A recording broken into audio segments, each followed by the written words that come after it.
तो हम लोग पोटेंशियल की बात कर रहे थे। इलेक्ट्रोस्टैटिक फील्ड अगर है चार्जेस के कारण से, तो हम उसके लिए एक पोटेंशियल नाम का स्केलर फंक्शन डिफाइन कर सकते हैं। और क्या क्या हमने किया उसकी सीक्वेंस एक बार दोहरा ले। जो इलेक्ट्रिक फील्ड है इलेक्ट्रोस्टैटिक्स में, वो ऐसे लिखा जा सकता है, जनरल कोई भी चार्ज डिस्ट्रीब्यूशन हो आप ऐसे लिख सकते हैं, और इसको अगर आप इसका कर्ल उठाएं तो वो कर्ल इसका ज़ीरो होता है। और कर्ल जब ज़ीरो होता है तो फिर अगर हमने एक क्लोज्ड लूप लिया, कोई भी क्लोज्ड लूप, उस पर E.dl किया तो उसका मान ज़ीरो होना चाहिए। ये कर्ल की परिभाषा में से निकल करके आता है। और ये ज़ीरो अगर हर क्लोज्ड लूप में है तो उसमें से फिर ये बात निकल करके आती है कि अगर एक पॉइंट A से और दूसरे पॉइंट B तक आप इस E.dl को इंटीग्रेट करें, तो चाहे आप किसी भी रास्ते से A से B तक पहुँचें, ACB से जाएं, ADB से जाएं, किसी भी रास्ते से जाएं, तो एक ही जितना रहता है। और ऐसा अगर हो जाए जिसमें कि ये जो इंटीग्रेशन है, ये एक पॉइंट A है और एक पॉइंट B है, और ये इंटीग्रेशन पाथ से इंडिपेंडेंट हो किसी भी फील्ड के लिए, इलेक्ट्रिक फील्ड के लिए यही ज़रूरी नहीं है, किसी भी फील्ड के लिए इलेक्ट्रिक फील्ड में ये कर्ल ऑफ E ज़ीरो है। जिस भी फील्ड के लिए ये कर्ल ऑफ E ज़ीरो होगा, उस सभी प्रकार के फील्ड्स के लिए ये बातें लागू होंगी। ये इंडिपेंडेंट ऑफ पाथ होगा, सिर्फ A पर और सिर्फ B पर डिपेंड करेगा। ऐसी हालत में ज़रूर एक ऐसा स्केलर फंक्शन एग्जिस्ट करेगा ताकि इसका जो वैल्यू है वो scalar function at A, scalar function at B, उन्हीं के डिफरेंस के रूप में लिखा जा सकता है। फिर बीच का रास्ता जो भी हो आप इसको इंटीग्रेट करें, और B पर जो कोऑर्डिनेट्स हैं उनके वैल्यू रखें, A पे जो कोऑर्डिनेट्स हैं उनके वैल्यू रखें, और वो हमेशा उतना ही आना है। तो ज़रूर एक फंक्शन है जिसका A पर कुछ वैल्यू है, B पर कुछ वैल्यू है, स्केलर फंक्शन, और उसके डिफरेंस के रूप में इसको लिख सकते हैं। और ये जो इक्वेशन है इसी को यहाँ पर दोबारा लिखा हुआ है, उसको हम लोग पोटेंशियल कहते हैं। इस पर्टिकुलर फील्ड के लिए ये करस्पॉन्डिंग पोटेंशियल है। तो इलेक्ट्रिक फील्ड की अगर हम बात करें तो इलेक्ट्रिक फील्ड के लिए भी हम इसका इस्तेमाल करके हर पॉइंट पर इस स्केलर फंक्शन पोटेंशियल का वैल्यू यहाँ से मालूम करने की कोशिश कर सकते हैं। डिफरेंसेस यहाँ से सीधा सीधा कैलकुलेट होंगे, और फिर हर पॉइंट पे क्या पोटेंशियल है उसकी भी चर्चा हम लोग कर सकते हैं। तो अब यहाँ से आगे बढ़ते हैं। इक्वेशन है, defining equation, V at B minus V at A is minus integration E.dl from A to B। तो कोई एक रास्ता हम चूज कर सकते हैं अपनी इच्छा से, क्योंकि वो रास्ते पर तो डिपेंड करता नहीं है, और उस रास्ते पर A पॉइंट से B पॉइंट तक अपने को जाना है और इस E.dl को इंटीग्रेट करना है। तो आप कोऑर्डिनेट सिस्टम में अगर काम करें, कार्टेशियन कोऑर्डिनेट सिस्टम में, तो हम dl को कैसे लिखेंगे? ये जो dl है, ये dl हम कैसे लिखेंगे? जो भी पाथ हो उसमें हमारा जो dl होगा वो x y z उसका एक सिरा होगा, और दूसरा सिरा होगा x plus d x, y plus d y, और z प्लस डी जेड। यानी हम एक बगल के पॉइंट पर गए हैं और कोऑर्डिनेट्स जो है उनमें इन्फिनिटिसिमल चेंजेस हमने लाए हैं। x को x प्लस डी एक्स किया, y को y प्लस डी वाई किया, z को z प्लस डी जेड किया, और ये जो बना इसको हम लोग लिखेंगे dl।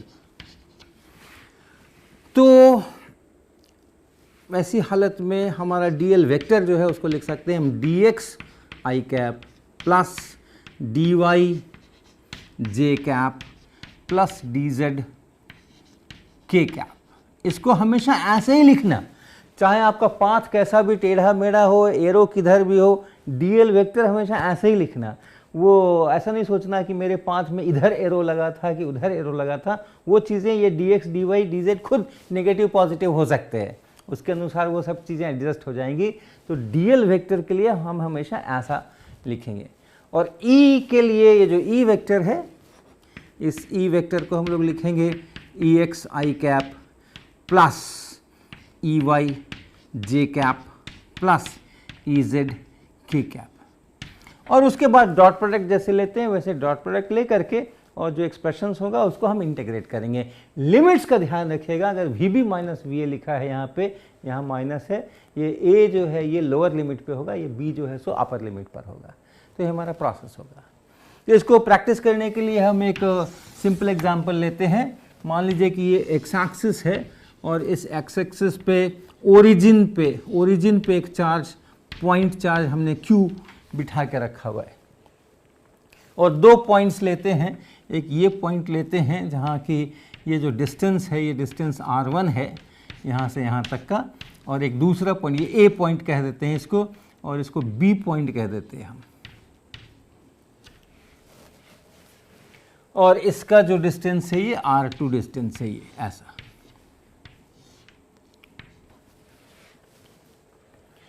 तो इसके अनुसार हम चलें, VB माइनस VA निकालने की कोशिश करें। तो VB माइनस VA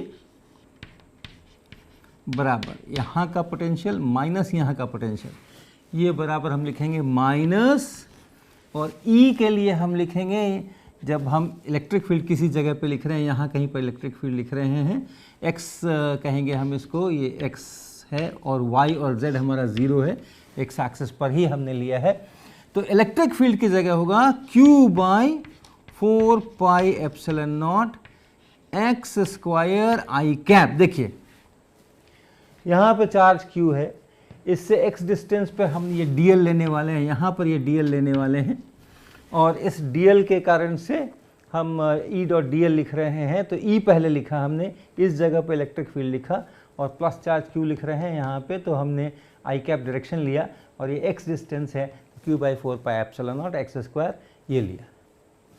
और इस E को हमें डॉट करना है dl से, यानी इस चीज़ से डॉट करना है, क्योंकि y और z में हम नहीं जा रहे हैं, खाली x में जा रहे हैं, तो dy और dz 0 होंगे, और ये dx i कैप ऐसा लिखेंगे, dx i कैप ऐसा लिखेंगे। और इंटीग्रेशन कहाँ से कहाँ तक करना है हमें, तो नीचे में a का मतलब ये x का वैल्यू यहाँ पर है R1, x का वैल्यू यहाँ है R1, और यहाँ x का वैल्यू है R2। तो ये इंटीग्रेशन बना। तो डॉट प्रोडक्ट करिए, डॉट प्रोडक्ट करेंगे तो आई कैप तो 1 हो जाएगा, और माइनस 1 बाई एक्स स्क्वायर का इंटीग्रेशन 1 बाई एक्स होता है, आप जानते हैं। तो इसलिए ये बनेगा कैसा, q by 4 pi epsilon not x, ये इंटीग्रेट होकर के इतना आएगा, यानी ये आई कैप डॉट ये आई कैप तो 1 हो गया। अब यहाँ dx है, यहाँ 1 बाई एक्स स्क्वायर है, और ये माइनस है, तो minus 1 by x square dx, ये इंटीग्रेट होकर 1 बाई एक्स आएगा। और इसमें x के वैल्यूज़ रखने हैं हमें, लोअर लिमिट R1 रखना है, अपर लिमिट R2 रखना है। तो ये क्या बना, ये बना q by 4 pi epsilon naught R2 और minus q by 4 pi epsilon naught R1। ये हुआ VB माइनस VA, यानी R2 डिस्टेंस पर जो पोटेंशियल है माइनस R1 डिस्टेंस पर जो पोटेंशियल है वो हुआ इतना माइनस इतना। अब प्रश्न ये है कि ये VB बराबर कितना, ये VB बराबर क्या है और ये VA बराबर क्या है।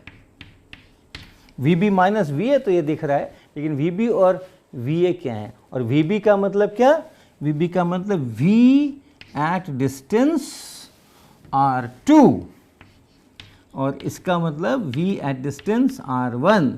तो दोनों का डिफरेंस तो इतना है, अलग अलग दोनों के क्या वैल्यूज़ हैं। तो एक बड़ी नेचुरल सी चॉइस समझ में आती है कि VB बराबर इतना और VA बराबर इतना। तो हम लिख सकते हैं यहाँ पे V at R2 is equal to Q by 4 pi epsilon naught R2 और V at distance R1 from the charge Q by 4 pi epsilon naught R1। Unique choice नहीं है ये यूनिक चॉइस नहीं है, क्योंकि अगर हम कहें कि V at R2 is equal to this plus V naught, V at R1 is equal to this plus V naught, तो भी V at R2 minus V at R1 यही निकल करके आएगा। और इस V नॉट का वैल्यू कोई भी फिक्स्ड वैल्यू आप यहाँ पे रख सकते हैं। तो जो पोटेंशियल अगर हम डिफाइन करें V at R is what, charge distribution बहुत सिंपल सा है मेरा, एक single point charge Q origin पर रखा हुआ है, तो इसके कारण जो स्केलर पोटेंशियल V है वो कितना, तो इसको हम ऐसा बोल सकते हैं ना कि Q/4πε0R प्लस V0, और ये V0 कोई भी चीज़ हो सकती है, कोई भी आर्बिट्रेरी चीज़ आप ले सकते हैं, अलग अलग लोग अलग अलग ले सकते हैं।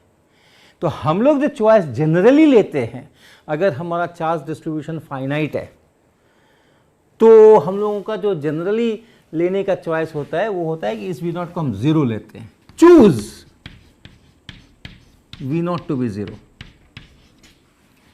ये हम चूज कर रहे हैं, ये ध्यान रखिएगा, हमारा हक है ये, इसको छोड़ना नहीं है, हमारा चॉइस है कि हमने V0 को 0 लिया है, और ये चॉइस अगर हम इस्तेमाल करते हैं तब फिर हमारा ये बहुत सिंपल सा इक्वेशन बनता है कि V at R is equal to Q/4πε0R। और ये चॉइस लेने का एक और दूसरा भी उसका डिस्क्रिप्शन का तरीका है कि ये चॉइस अगर हमने लिया है तो मतलब R इक्वल टू इन्फिनिटी पे मैंने V को 0 बोला है, तो इस चार्ज से बहुत दूर का पॉइंट अगर हम ले रहे हैं, और बहुत दूर का क्या मतलब होता है वो अपनी परिस्थितियों पर निर्भर करता है, किसकी तुलना में बहुत दूर, तो जिन जगहों पर हमें काम करना है उनके जो डिस्टेंसेस हैं उनकी अपेक्षा बहुत दूर अगर हैं, तो यह हमारे नापने के यंत्र इलेक्ट्रिक फील्ड को हम कितना नाप सकते हैं, कितने डिफरेंसेस को हम नाप सकते हैं, जो भी चीज़ें हैं उसकी तुलना में हम बताते हैं कि हाँ बहुत दूर, जिसको हम इन्फिनिटी बोलते हैं, जिसके बाद हम चीज़ों को नेग्लेक्ट करते हैं। तब वैसी हालत में हम लोग इस चॉइस का मतलब ये भी हो गया कि हम लोगों ने चूज़ किया है पोटेंशियल एट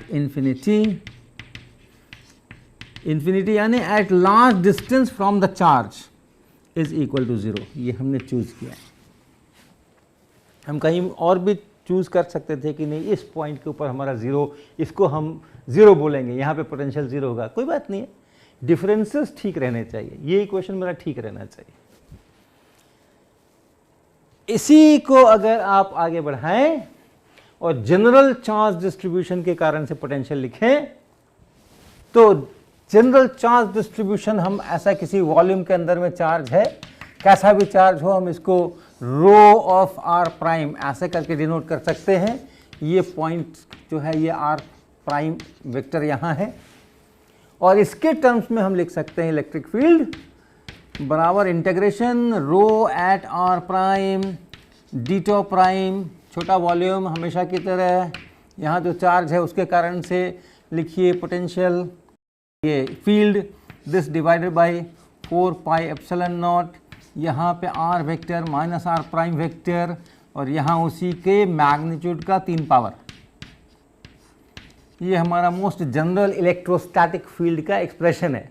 अगर यहाँ charge density rho at r prime है तो ये इलेक्ट्रिक फील्ड इस पॉइंट पे जो आर वेक्टर है, ये आर वेक्टर कहीं पर भी हो सकता है, ये पॉइंट इसके अंदर इसके बाहर, ये चार्ज यहाँ तक फैला हुआ वहाँ तक फैला हुआ, कैसा भी हो सकता है, ये हमारा जनरल एक्सप्रेशन है। और इसके करस्पॉन्डिंग जो V है वो V बन जाता है हमारा रो एट आर प्राइम वेक्टर, यानी वही सेम डी टॉ प्राइम, वही चार्ज डी टॉ प्राइम, ये चार्ज हो गया डिवाइडेड बाय 4πε0, और फिर इसका जो मैग्नीट्यूड है r माइनस आर प्राइम, ये इंटीग्रेशन, ये जो इंटीग्रेशन है, और इंटीग्रेशन कहाँ करना है, जहाँ जहाँ तक ये चार्ज डेंसिटी है वहाँ तक ये इंटीग्रेशन करना है, उस पूरे वॉल्यूम पे इंटीग्रेट करना है जिस वॉल्यूम में वो चार्ज है। ये इसका पोटेंशियल बन करके आता है। अब ये जो इक्वेशन है अपना, जिसमें हमने कहा कि VB minus VA is equal to minus A to B E dot DL, तो केवल एक छोटे ही डिस्टेंस पर बदल करके और इस को देखें हम, ये XYZ एक पॉइंट है, और फिर एक पॉइंट है, मैं बहुत दूर बना रहा हूँ लेकिन ये बहुत नज़दीक है, x plus dx, y plus dy, z plus dz, ये दूसरा पॉइंट है, ये हमारा dl वेक्टर है, और यहाँ पे पोटेंशियल V है, और यहाँ पे पोटेंशियल V प्लस dV हो गया। तो इस इक्वेशन के अनुसार dv क्या बना, dv बना ये minus E dot d l, तो minus E dot d l अर्थात minus E x i cap E y j cap E z k cap और डॉट करेंगे किसके साथ में, d x i cap plus d y j cap plus d z k cap, और ये बना minus E x d x minus E y d y और minus E z d z, ऐसा। तो यहां से अब आप लिखिए, अगर y और z को चेंज न करें, सिर्फ x को चेंज करें, तो ये 0 और ये 0, y z को कांस्टेंट रखते हुए सिर्फ x को चेंज करें और देखें कि v में कितना परिवर्तन हुआ।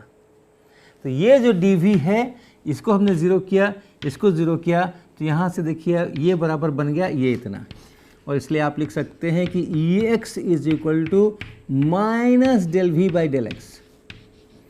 ये डेल का सिंबल इसलिए इस्तेमाल किया कि याद दिलाने के लिए कि y और z हमने बदले नहीं हैं, कांस्टेंट रखे हैं। y और z को कांस्टेंट मानते हुए केवल x को बदलने से कितना v में परिवर्तन हुआ है वो डेल्टा v है, उसको हमने उस डेल्टा x से dx से भाग लगाया है और ये बनाया है। इसी प्रकार अगर हम x को न बदलें, z को न बदलें, तो फिर ये जो इतनी चीज़ बनती है केवल y को बदलें, ये बराबर है dv के, और इसलिए ey को हम लिख सकते हैं यहाँ से ey is equal to minus del we del y, और इसी तरह ez is equal to minus del we del z, और इन तीनों को फिर से मिला करके इलेक्ट्रिक फील्ड लिखिए E, यानी ई x i cap plus E y j cap plus E z k cap, ये बराबर हो गया। अब यहां से ई एक्स ई वाई और ई जेड को आप रख दीजिए, तो माइनस आई कैप तो ये है ही डेल वी डेल एक्स ऐसा। इसी तरह ई वाई के लिए यहां से लिखेंगे तो minus j cap del we del y minus k cap del we del z, इसको ऐसे लिख सकते हैं।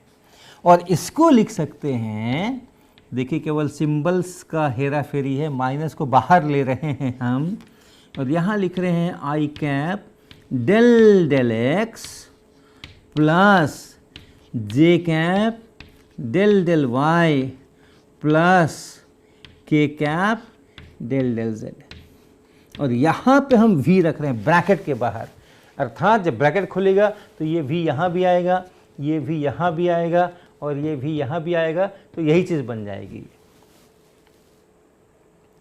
और ये जो चीज़ होती है इसके लिए भी एक अलग नाम है, इसको बोला जाता है ग्रेडियंट ऑपरेटर। और ये ग्रेडियंट ऑपरेटर जो है इसको सिंपल ऐसा उल्टा डेल्टा ऐसा लिख करके हम लोग डिनोट करते हैं। और ये ग्रेडियंट ऑपरेटर हमेशा एक स्केलर फंक्शन पे ऑपरेट करता है, स्केलर फंक्शन है उस पर ये ऑपरेट करता है। और इसका अर्थ इतना ही हो गया, इसका मतलब हो गया i cap del del x plus j cap del del y और plus k cap del del z. ये कार्टेशियन कोऑर्डिनेट्स का सहारा लेकर के हमने ये लिखा है। अगर आप स्फेरिकल पोलर कोऑर्डिनेट्स इस्तेमाल करें या सिलिंड्रिकल कोऑर्डिनेट्स इस्तेमाल करें तो ऐसे ही एक्सप्रेशन आएंगे, r cap theta cap phi cap या s cap phi cap z cap, उसमें उसको लिखना होगा। तो ये कोऑर्डिनेट से इंडिपेंडेंट जो इसकी प्रॉपर्टीज है उसकी अभी हम चर्चा करेंगे, लेकिन ये इस प्रकार का इक्वेशन बना और इसलिए हम लिख सकते हैं ई बराबर माइनस ग्रेडियंट ऑफ वी, ग्रैड भी पढ़ते हैं इसको, ग्रेडियंट ग्रैड ऐसा भी पढ़ते हैं इसको। E is equal to minus gradient of v, ये है scalar function, scalar potential, scalar function है, स्केलर फील्ड है ये, और ये है वेक्टर फील्ड है ये। और जब ये ग्रेडियंट ऑपरेटर किसी स्केलर पर लगता है तो आई कैप, जे कैप, के कैप आकर के पूरा वेक्टर बन जाता है ये। तो इलेक्ट्रिक फील्ड में और इस पोटेंशियल के अंदर में ये संबंध है, E बराबर माइनस ग्रेडियंट ऑफ V। जब कभी भी कंजर्वेटिव फील्ड होगा, कर्ल जिस फील्ड का हर पॉइंट पे 0 होता है, वैसा जब भी होगा तो आपको इस तरह का स्केलर पोटेंशियल मिलेगा, जिसमें आप इसको ऐसा लिख सकते हैं। तो अगर आपको पोटेंशियल्स पता है तो आप इनका इस्तेमाल करके और ग्रेडियंट ऑपरेट करा करके इलेक्ट्रिक फील्ड निकाल सकते हैं। और अगर इलेक्ट्रिक फील्ड पता है तो फिर ये जो इक्वेशन है इसका इस्तेमाल करके और प्रॉपरली कहाँ पे पोटेंशियल 0 बोलना है उसको चूज करके आप पोटेंशियल निकाल सकते हैं। तो पोटेंशियल से आप इलेक्ट्रिक फील्ड निकाल सकते हैं, इलेक्ट्रिक फील्ड से आप पोटेंशियल निकाल सकते हैं। तो इलेक्ट्रिक फील्ड जैसे हम हमेशा कहते हैं कि एक फिजिकल एंटिटी है, हम आगे देखेंगे उसमें एनर्जी है, मोमेंटम है, पता नहीं क्या क्या, तो उसको डिस्क्राइब करने के हमारे ये दोनों अलग अलग तरीके केवल हो गए। आप स्केलर फील्ड के रूप में भी उसको बता सकते हैं, V बता दीजिए, हमें सब जगह इलेक्ट्रिक फील्ड के मैग्नीट्यूड, डायरेक्शन सब पता हो जाएंगे। या स्केलर फील्ड, वेक्टर फील्ड में खुद ही बता दीजिए, सारे इलेक्ट्रिक फील्ड हर पॉइंट पे बता दीजिए। तो ये दोनों एक ही चीज़ को रिप्रेजेंट करने के मेथड्स अलग अलग, ऐसा हम लोग कहेंगे। अब एक और इस ग्रेडियंट ऑपरेटर के बारे में थोड़ी सी चर्चा हम लोग कर लें कि जब हम कहते हैं E.dl is equal to minus dV और E को हम कहते हैं minus of gradient V dot dl is equal to minus dV, अर्थात grad of V dot dl is equal to dV। ये भी अपने आप में बहुत उपयोगी, बहुत यूज़फुल इक्वेशन है। किसी भी स्केलर फील्ड का अगर आप ग्रेडियंट लेते हैं वो एक वेक्टर फील्ड बनता है। डॉट dl यानी आपने एक dl लिया, यहाँ से आप यहाँ गए, वही x plus x y z से और x plus dx, y plus dy और z प्लस dz यहाँ गए। तो इस v में कितना परिवर्तन हुआ dv, वो इससे निकल करके आता है। अब एक तो ये चीज़ आप पहले देख लीजिए कि अगर इलेक्ट्रिक फील्ड के इस इक्वेशन को देखें और इलेक्ट्रिक फील्ड की दिशा में अगर हम चलें आगे तो ये पॉजिटिव का मतलब है कि dv नेगेटिव का मतलब है कि v घट गया।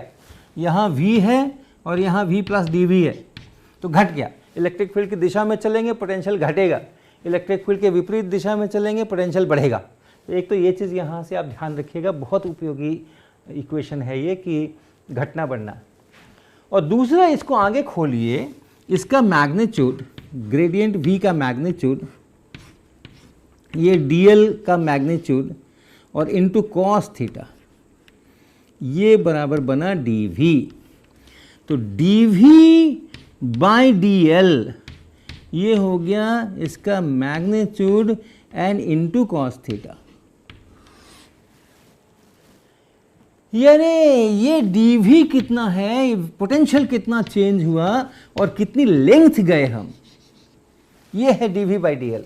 यहाँ से यहाँ जाने में पोटेंशियल कितना चेंज हुआ, कितनी लेंथ में जाने पे, rate of change of potential as we are shifting a small distance.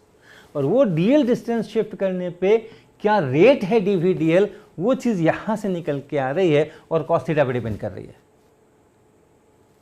अगर कॉस थीटा 0 हो जाए, इफ थीटा इज 0 या 90 डिग्रीज, पहले 0 ही ले लें, इफ थीटा इज 0 तो cos theta is 1, dv dl is grad of v which is largest, cos theta equal to 1 is largest. तो और थीटा इक्वल टू 0 होने का क्या मतलब है कि जिस डायरेक्शन में ये ग्रेडियंट ऑफ v है उसी डायरेक्शन में हम चल रहे हैं।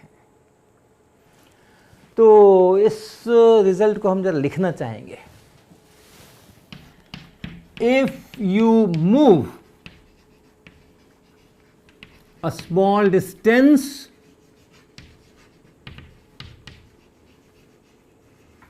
in the direction of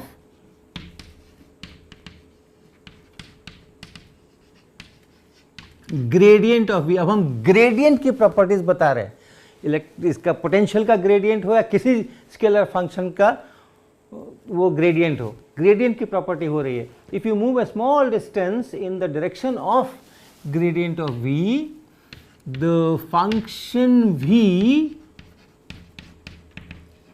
increases, ये डिक्रीजेस भी हो सकता है, तो वो फिर माइनस अपना उसके अंदर में आएगा, increases at the largest rate.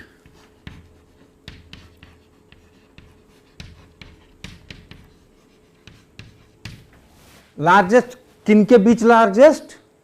अलग अलग डायरेक्शंस में डीएल चलिए, इधर डीएल चले, देखा कि भाई कितना हो गया, डीवी बाई डीएल कितना हो गया, फिर इधर को उतना ही डीएल चले, फिर देखे डीवी डीएल कितना हो गया। तो ये जो अलग अलग डायरेक्शन में चलने वाले डीवी डीएल हैं, अलग अलग डायरेक्शन में चलने पे अलग अलग डीवी डीएल आएंगे। ये डीएल उतना ही लीजिएगा और डीवी को उससे भाग लगा लीजिएगा, उतना नहीं भी लीजिएगा तो भाग लगा के उतना ही हो जाएगा। तो जिस दिशा में ये डीवी डीएल मैक्सिमम हो जाए, वो दिशा कौन सी है? वो दिशा इस ग्रेडियंट v की अपनी दिशा है, क्योंकि उस समय में cos थीटा 1 हो जाएगा और ये बराबर ये मैक्सिमम हो जाएगा। तो इसी को अब हम दोबारा लिखते हैं। ये मैंने कहा if you move A small distance in the direction of gradient v, the function v increases at the largest rate. इसी को हम दोबारा लिखते हैं, the direction of gradient v is the direction in which v increases at the largest rate।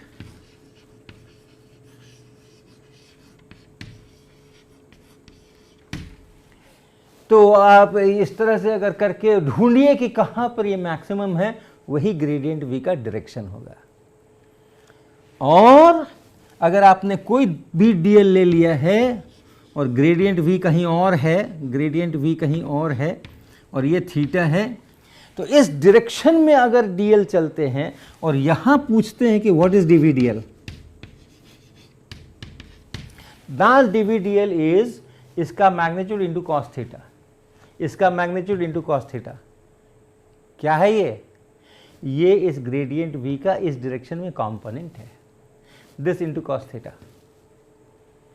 तो किसी भी direction में आप थोड़ा मूव करो और v कितना चेंज हुआ उसको देखो और उसके बाद उसका रेट देख लो डीवी डीएल कितना है, वो आपको ग्रेडियंट ऑफ v का उस डायरेक्शन में कंपोनेंट बताएगा।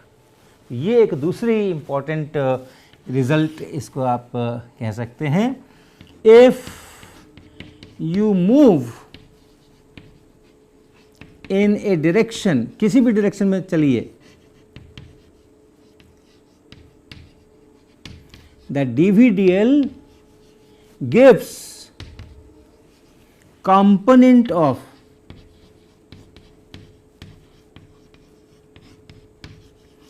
grad v in that direction, जिस डायरेक्शन में आप चले हैं, जिस डायरेक्शन में आप चले हैं उस डायरेक्शन में ग्रेड v का जो कंपोनेंट है वो उस डायरेक्शन में चलने पे कितना v में चेंज हुआ है उस डीवी डीएल से आपको मिलने वाला है। तो ये सब ग्रेडियंट की प्रॉपर्टीज़ हैं, इनको ध्यान में रखेंगे, इसका भी हम लोग उपयोग करने वाले हैं। हमने डाइवर्जेंस की चर्चा की थी, हमने कर्ल की चर्चा की थी और आज हमने इस ग्रेडियंट की चर्चा की है। ये तीन मुख्य वेक्टर कैलकुलस के अंदर में हमारे ऑपरेटर्स होते हैं जिसका हम लोग समय समय पे उपयोग करते रहेंगे।